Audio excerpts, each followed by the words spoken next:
যখন ভক্তি সব নিয়মকানুন ভেঙে দেয় তখন কিন্তু ভগবানও নিজের নিয়ম ভাঙতে বাধ্য হয়ে পড়েন।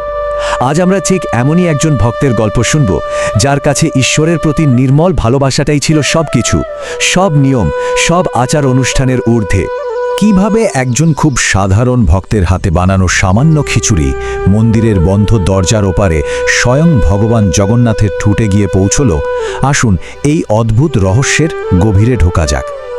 গল্পটা শুরু হচ্ছে একটা বন্ধ মন্দিরের গর্ভগৃহ থেকে, যেখানে ঘটতে চলেছিল এক অবিশ্বাস্য ঘটনা। একবার ভাবুন তো সেই দৃশ্যটা। জগন্নাথ মন্দির, ভোরের আলো তখনও ফোটেনি, গর্ভগৃহের ভিতরে একটা অদ্ভুত নিস্তব্ধতা, শুধু কয়েকটা প্রদীপের টিমটিমে আলো জ্বলছে। আর ঠিক সেখানেই একটা অবাক করা আবিষ্কার অপেক্ষা করছিল।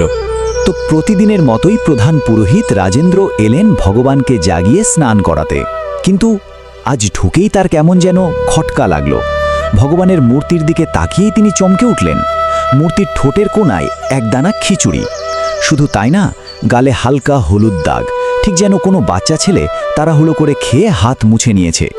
পুরোহিতের তো মাথায় হাত, আরে মন্দিরে খিচুড়ির ভোগ তো লাগে সন্ধ্যায়, তাহলে এই ভোরে এটা এলো কোথা থেকে? গর্ভগৃহে তো আর কারো ঢোকার অনুমতিই নেই। পুরোহিত তো কিছুই বুঝতে পারছিলেন না, এটা কি কোনো অলৌকিক লীলা নাকি মন্দিরের পবিত্রতা নষ্ট করার কোনো ষড়যন্ত্র।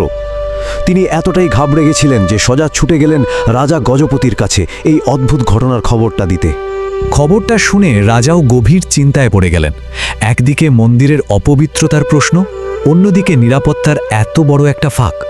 নাকি এটা সত্যি স্বয়ং প্রভুর কোনো লীলা? তিনি আর দেরি করলেন না। একদিকে যেমন পুরোহিতকে জেরা করার আদেশ দিলেন, তেমনি মন্দিরের নিরাপত্তা দ্বিগুণ করে দিলেন। নির্দেশ দিলেন একটা পাখিও যেন অনুমতি ছাড়া ঢুকতে না পারে।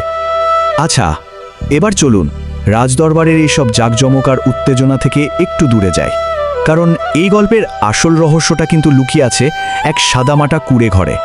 এই যে দেখছেন, ইনি হলেন কর্মাবাই। মুখের প্রত্যেকটা বলিরেখায় যেন মমতা আর সরলতা ঝরে পড়ছে।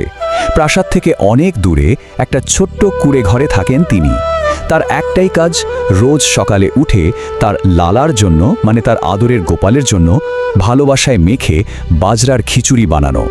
একদিন হলো কি, জ্ঞানানন্দ নামের এক সাধু যাচ্ছিলেন সেই পথ দিয়ে। কর্মাবাইকে স্নান না করেই ভোগ রান্না করতে দেখে তিনি তো রেগে আগুন। কড়া গলায় বলে উঠলেন, এ কি, তুমি স্নান না করে ভগবানের জন্য রান্না করছো? এটা তো ঘোর পাপ, শাস্ত্রে এর কোনো বিধান নেই। আর ঠিক এইখান থেকেই গল্পের আসল সংঘাতটা শুরু হলো।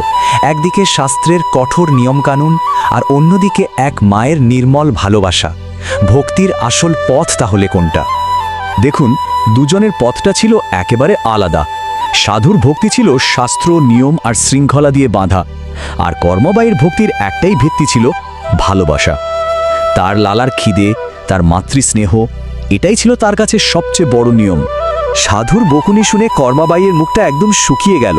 তিনি খুব সরলভাবে উত্তর দিলেন, কিন্তু মহাত্মা, আমার লালা যে সকালে উঠে খিদে ছটফট করে, আমি যদি স্নান পুজোয় ব্যস্ত হয়ে যাই তাহলে তো ওর খেতে দেরি হয়ে যাবে। ভাবুন একবার, একজন মায়ের কাছে সন্তানের ক্ষুধার চেয়ে বড় শাস্ত্র আর কি হতে পারে? সাধুর কথায় কর্মাবাইয়ের মনে তো দ্বিধা, কিন্তু ঠিক সেই সময়ে কোত্থেকে যেন 7-8 বছরের এক ফুটফুটে চেহারার বালক ছুটে এলো। এসেই আবদার করল, খিচুড়ি খাবো। কর্মাবায়ু আর কিছু না ভেবে তাকে পরম যত্নে খিচুড়ি বেড়ে দিলেন। আর সেই বালক কি তৃপ্তি করে যে খেলো! তাহলে কর্মাবাইয়ের এই লালা কি কোনো সাধারণ শিশু নয়? চলুন আবার ফেরা যাক রাজার কাছে, কারণ মন্দিরের ওই রহস্যের সমাধান এবার আসতে চলেছে স্বয়ং ঈশ্বরের মুখ থেকে। এদিকে মন্দিরের নিরাপত্তা দ্বিগুণ করা হয়েছে, কড়া পাহারা। কিন্তু পরের দিন সকালেও মূর্তির মুখে আবার সে খিচুড়ির দাগ। এবার রাজা গজপতি একেবারে নিশ্চিত হয়ে গেলেন যে এটা কোনো মানুষের কাজ হতেই পারে না। তিনি হতাশ হয়ে হাত জোর করে সরাসরি ভগবান জগন্নাথের কাছে প্রার্থনা করলেন এর কারণটা দেখানোর জন্য। আর সেই রাতে রাজা এক অদ্ভুত স্বপ্ন দেখলেন। স্বয়ং ভগবান জগন্নাথ তার সামনে দাঁড়িয়ে আছেন, কিন্তু তার মুখটা ভার। তিনি রাজাকে বলছেন, জানো, পুরীতে আমার এক মা থাকে, তার নাম কর্মা। ভগবান বলতে লাগলেন, আমি রোজ সকালে ওর হাতের বানানো খিচুড়ি না খেলে আমার পেটই ভরে না, মনও শান্ত হয় না। কিন্তু কি বলবো, কোনো এক পণ্ডিত তাকে নিয়মকানুনের কথা বলে দ্বিধায় ফেলে দিয়েছে। এর পরের কথাটা শুনলে তো অবাক হয়ে যেতে হয়। ভগবান বলছেন এখনো স্নান পুজো সেরে ভোগ বানাতে বানাতে দেরি করে ফেলে, ততক্ষণে আমার খিদে প্রাণ যায়। ভোগ খেতে খেতে তোমাদের মন্দিরের সেবার সময় হয়ে যায়, তাই আমাকে তাড়াহুড়ো করে খেয়েই এখানে ছুটে আসতে হয়, আর সেই জন্যই তো আমার মুখে দাগ লেগে থাকে। ব্যাস, রাজার ঘুম ভেঙে গেল। তিনি দেখেন তিনি ঘামে ভিজে গেছেন, কিন্তু তার মুখে এক অদ্ভুত প্রশান্তি। রহস্যের সমাধান হয়ে গেছে। মন্দিরের দাগের কারণ কোনো অপবিত্রতা নয়, বরং এক মায়ের প্রতি ভগবানের নির্মল ভালোবাসা। চলুন এবার গল্পের শেষ পর্বে যাওয়া যাক, যেখানে কর্মাবাইয়ের ভালোবাসা এক অমর ঐতিহ্যে পরিণত হতে চলেছে। রাজা আর তার লোকেরাও সকাল হতেই কর্মাবাইয়ের কুঁড়ে ঘর খুঁজে বের করলেন, আর আশ্চর্যভাবে সেই সাধু জ্ঞানানন্দ সেখানেই ছিলেন। রাজাকে সেখানে দেখে আর সবটা শুনে তার মাথা হেঁট হয়ে গেল। তিনি বুঝলেন তিনি শুধু শাস্ত্রের অক্ষরগুলোই পড়েছেন, তার ভেতরের ভালোবাসাটা বোঝেননি। তিনি সঙ্গে সঙ্গে কর্মাবাইয়ের পায়ে পড়ে ক্ষমা চাইলেন। কর্মাবাইয়ের উত্তরেই ছিল এই গোটা গল্পের সারমর্ম। তিনি খুব সহজভাবে বললেন, আমার লালা তো একটা বাচ্চা ছেলে, ও নিয়মকানুন বোঝে না, ও শুধু বোঝে মায়ের ভালোবাসা। এই একটা কথাই যেন হাজারটা শাস্ত্রের চেয়েও বড় হয়ে উঠল। এরপরে যা হলো তা তো ইতিহাস। শোনা যায় কর্মাবাইয়ের মৃত্যুর পর মন্দিরে জগন্নাথের মূর্তি থেকে নাকি চোখের জলের ধারা বইতে শুরু করে। রাজা বুঝলেন ভগবান তার মাকে ছাড়া থাকতে পারছেন না। তখনই তিনি সেই ঐতিহাসিক ফরমান জারি করলেন, আজ থেকে মন্দিরের 56 ভোগেরও আগে দিনের সর্বপ্রথম ভোগ হবে কর্মাবাইয়ের সেই ভালোবাসায় মাখানো বাজরার খিচুড়ি। এই গল্পটা আমাদের এটাই শিখিয়ে দেয়, তাই না, যে আসল ভক্তি কিন্তু কঠোর নিয়মকানুনের জটিলতায় আটকে থাকে না, সেটা লুকিয়ে থাকে একটা নির্মল প্রেমময় হৃদয়ের সরলতার মধ্যে।